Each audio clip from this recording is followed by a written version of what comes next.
これを繰り返すことでですね、土の中に含まれている余分な空気を抜くということ、あとはこのろくろのですね、この回転の真ん中に粘土がしっかり収まりますので、これが袋で作っていただく前の準備体操のような感じですね。粘土がしっかり収まりますので、これが袋で作っていただく前の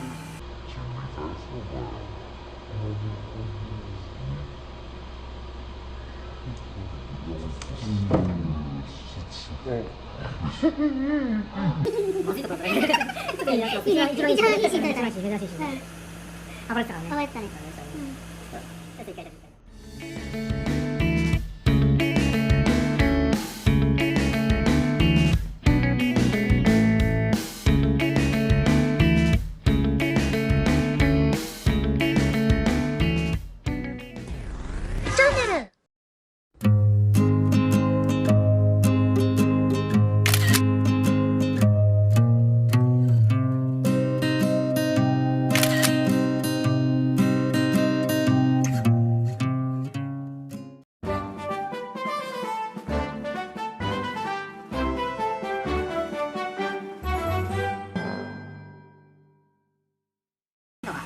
収まりますので、これが